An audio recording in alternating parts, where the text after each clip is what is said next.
Good morning students. Last lecture में हमने chemical reaction और इक्वेशन के बारे में डिस्कस किया था। हमने पढ़ा था कि what is the chemical reaction. तो केमिकल रिएक्शंस क्या थी हमारे पास, जिसके अंदर कोई भी रिएक्टेंट किसके अंदर कन्वर्ट होता था भाई, प्रोडक्ट के अंदर। और हमें कैसे पता चला कि ये रिएक्टेंट है, ये प्रोडक्ट है। जो इनिशियल कंपाउंड थे हमारे पास, या इनिशियल जो भी मटेरियल था वो हमारे पास क्या था, रिएक्टेंट, और उससे मिलकर जो हमारे पास बना तो वो क्या था, प्रोडक्ट। और हमने क्या कहा था कि जो प्रोडक्ट की प्रॉपर्टीज़ हैं वो as comparison to the reactant बिल्कुल क्या होंगी, डिफरेंट होगी। मीन्स जिन कॉन्स्टेंट पार्टिकल से मिलकर ये प्रोडक्ट बना है उससे बिल्कुल डिफरेंट प्रॉपर्टी किसकी होंगी, प्रोडक्ट की, मीन्स उसके कॉन्स्टेंट पार्टिकल से। तो अब हमें पता कैसे चलता था कि it is a chemical reaction. तो ये तो पता चल गया कि भी इसके कैरेक्टरिस्टिक्स क्या हो जाएंगे, डिफरेंट। इसके अलावा अगर ये पूछे कि what are the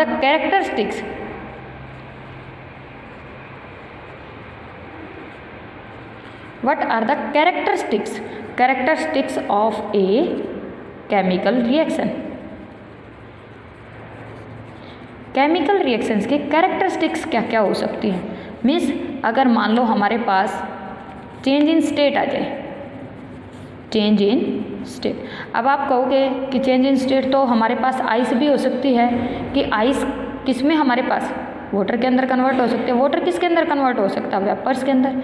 it means ये तो सारी की सारी हमारे पास कैसी है भाई, फिजिकल स्टेट। बट हम क्या बात कर रहे हैं, केमिकल रिएक्शंस की बात कर रहे हैं कि इट मीन्स जब एक कंपोनेंट के अंदर कोई दूसरा कंपोनेंट डाला जाएगा तब हमारे पास अगर कोई स्टेट चेंज होती है। इट मीन्स अगर हमारे पास मान लो कोई गैस की फॉर्म में था, अब लिक्विड फॉर्म में आ जाए। फॉर एग्जांपल अगर हम बात करें H2 + O2, हाइड्रोजन भी क्या है, गैस है, ऑक्सीजन भी क्या है, गैस है, then it will form H2O। तो ये क्या बना रही है, H2O, और H2O किस फॉर्म में होता है भाई, लिक्विड फॉर्म में। तो यहाँ पर अगर हमारे पास चेंज इन स्टेट आ जाता है, means when the two components hydrogen और ऑक्सीजन फॉर एग्जांपल लिया हमने कि mix with each other, normal temperature pressure पर नहीं होती, इनके लिए स्पेसिफिक कंडीशन होती हैं कि हमारे पास low temperature high pressure, then it will form the H2O। But ये क्या थी, गैस फॉर्म में, किस में आ गई, लिक्विड फॉर्म में। अब आपको पता है hydrogen is a flammable gas and oxygen help in flame, कि अगर हमारे पास हाइड्रोजन गैस जलती है तो ऑक्सीजन गैस उसको जलाने में हेल्प करती है।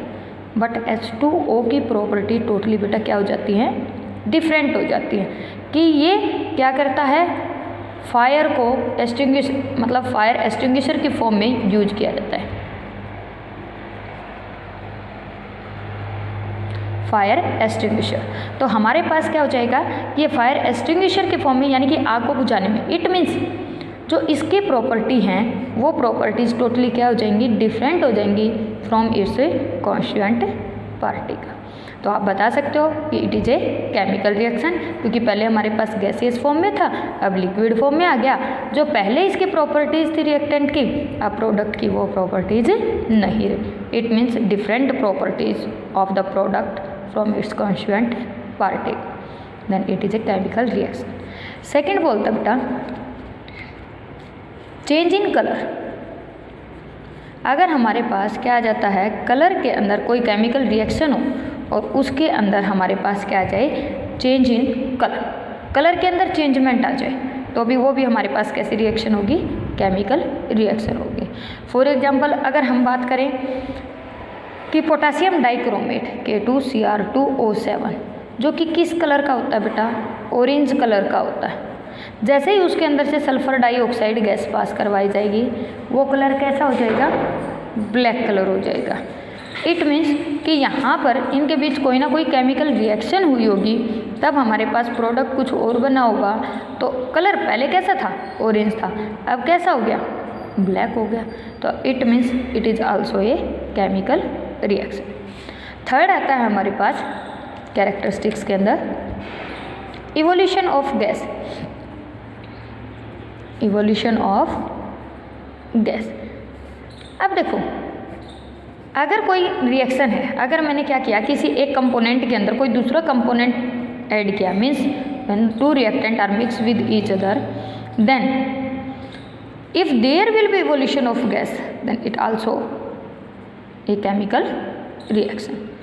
तो फॉर एग्जांपल हम बात कर लेते हैं, किसी भी हाईली रिएक्टिव मेटल को क्या कर दो, एसिड के अंदर डाल दो। मीन्स अगर हमने क्या कर दिया, जिंक को सल्फ्यूरिक एसिड के अंदर डाल दिया तो क्या बना देगा, ZnSO4, बट क्या लिबरेट हो गई, हाइड्रोजन गैस। तो यहाँ पर क्या हुआ, इवोल्यूशन ऑफ गैस, कि hydrogen gas is liberated during a chemical reaction. तो अगर हाइड्रोजन गैस लिबरेट हो रही है या कोई भी गैस लिबरेट हो रही है तो भी हमारे पास वो किसका कैरेक्टरिस्टिक्स रहेगा, केमिकल रिएक्शंस का। इट मीन्स रिएक्टेंट के बीच क्या हुई है, केमिकल रिएक्शन, और प्रोडक्ट की क्या हुई है, फॉर्मेशन। नेक्स्ट हम बात करते हैं फोर्थ कैरेक्टरिस्टिक्स की, कि change in temperature. Change in temperature, भाई अगर टेम्परेचर के अंदर चेंजमेंट आता है, मान लो मैंने क्या किया, वाटर के अंदर क्विकलाइम डाल दिया, यानी कि कैल्शियम ऑक्साइड डाल दिया। आपको पता है कि जब भी वाइट वॉश किया जाता है, यानी कि सफ़ेदी की जाती है, तब एक वाइट पाउडर आता है, उस वाइट पाउडर को वाटर के अंदर मिक्स करवाया जाता है और उसको किसी भी स्टीरर की हेल्प से क्या किया जाता है, स्टीरर किया जाता है, डिजोल्व किया जाता है। कभी भी हम अपने हैंड से उसको डिजोल्व नहीं करते, क्योंकि जैसे ही इसको इसके अंदर डाला जाएगा तो यहाँ पर बबलिंग होनी स्टार्ट हो जाएगी, और बबलिंग होगी इट मीन्स यहाँ पर टेम्परेचर क्या होना स्टार्ट हो जाएगा, इंक्रीज होना स्टार्ट हो जाएगा। इट मीन्स वाटर का जो टेम्परेचर था वो टेम्परेचर क्या हो जाएगा, एकदम से इंक्रीज हो जाएगा। तो ये भी हमारे पास क्या है, अगर टेम्परेचर हो गया ना चेंजमेंट इन द टेम्परेचर, क्योंकि पहले नॉर्मल वाटर था, अब वाटर क्या हो गया, हीटअप हो गया। इट मीन्स कि ये क्या हो जाएगा हमारे पास, change in temperature, means temperature increase हो गया। तो ये भी किसका कैरेक्टरिस्टिक्स है, केमिकल रिएक्शन का। इट मीन्स जो कैल्शियम ऑक्साइड है उसने वाटर के साथ रिएक्शन की और किसकी फॉर्मेशन कर दी भाई, कैल्शियम हाइड्रोक्साइड, और साथ में टेम्परेचर को क्या कर दिया, यानी कि हीट को क्या किया, लिबरेट किया, जिसके कारण हमारे पास क्या हो गया, टेम्परेचर इंक्रीज हो गया। ओके, तो ये हमारे पास कुछ कैरेक्टरिस्टिक्स थे जिसके कारण हम बता सकते हैं कि केमिकल रिएक्शन है या नहीं है। देखो वैसे तो हमें पता है कि जो भी प्रोडक्ट की फॉर्मेशन हुई है उसकी properties as comparison to its constituent particles are totally different. तो यहाँ पर हमारे पास कुछ कैरेक्टरिस्टिक्स भी बात कर लें कि चेंज इन स्टेट, कि अगर हमारे पास, देखो फिजिकल स्टेट की बात नहीं कर रहा है यहाँ पर, सिर्फ केमिकल रिएक्शंस के दौरान अगर स्टेट चेंज होती है तो वो हमारे पास क्या कहलाएगी, केमिकल रिएक्शन। आप इसके अंदर आइस का, वाटर का एग्जांपल यूज नहीं कर सकते, because it is only the physical change. तो हमने यूज किया H2+ O2 का, which will form the water molecule, it means these are in the gas and these are liquid. Second हमारे पास क्या था, चेंज इन कलर। थर्ड हमारे पास क्या था, इवोल्यूशन ऑफ गैस।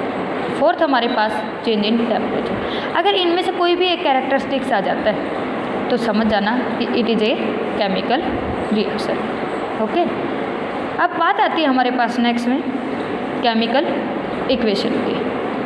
भाई केमिकल इक्वेशन कोई भी है, अब मैंने क्या कहा कि जो भी रिएक्टेंट है, अब जैसे हाइड्रोजन है, ऑक्सीजन है, उनको हमने कहाँ पर रख दिया, लेफ़्ट साइड में, और जो भी प्रोडक्ट है उसको कहाँ पर रखा, राइट साइड। तो हमेशा याद रखना कि रिएक्टेंट को लेफ़्ट में और प्रोडक्ट को राइट। और जो भी हम रिएक्टेंट को यूज कर रहे हैं उनको क्या करेंगे, उनके सिंबल से डिनोट करेंगे, और प्रोडक्ट को लिखने से पहले क्या लगाएंगे, ये एरो लगाएंगे, उसके बाद प्रोडक्ट लिखेंगे। उसके बाद क्या कर देंगे बेटा, इनको एक बॉक्स के अंदर क्लोज कर देंगे।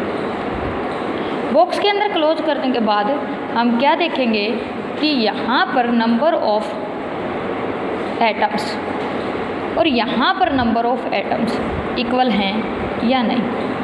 फॉर एग्जांपल देखो, यहाँ पर हाइड्रोजन कितने, 2, यहाँ पर भी 2, ऑक्सीजन यहाँ पर 2 है, बट यहाँ पर ऑक्सीजन कितना बेटा, 1। तो इट मीन्स अगर हम क्या कर दें, इस ऑक्सीजन को 1/2 से मल्टीप्लाई कर दें। और याद रखना कि कभी भी हमारे पास कि अंदर इस बॉक्स के अंदर मल्टीप्लाई नहीं करेंगे, सिर्फ और सिर्फ बॉक्स के बाहर मल्टीप्लाई करेंगे। इफ़ इन एनी केस कि यहाँ पर हमारे पास और भी ज़्यादा प्रोडक्ट और भी ज़्यादा कॉन्स्टेंट पार्टिकल होते तो वो भी साथ में ही क्या होते, मल्टीप्लाइड होते। ठीक है, और उसके बाद हमारे पास हो गई है बैलेंस केमिकल इक्वेशन। मीन्स जितने नंबर ऑफ हमारे पास रिएक्टेंट में एटम्स थे उतने ही किसके अंदर आ गए, प्रोडक्ट के अंदर आ गए। तो ये हमारे पास क्या रहेगी, बैलेंस केमिकल इक्वेशन। इसके एग्जांपल हम कल करेंगे और उसके बाद इनके स्टेप बाय स्टेप भी ड्राइव करके दिखाऊंगी कि भाई कैसे कैसे हम इनको लिखते जाएंगे और कैसे कैसे हम इनको बैलेंस करते जाएंगे।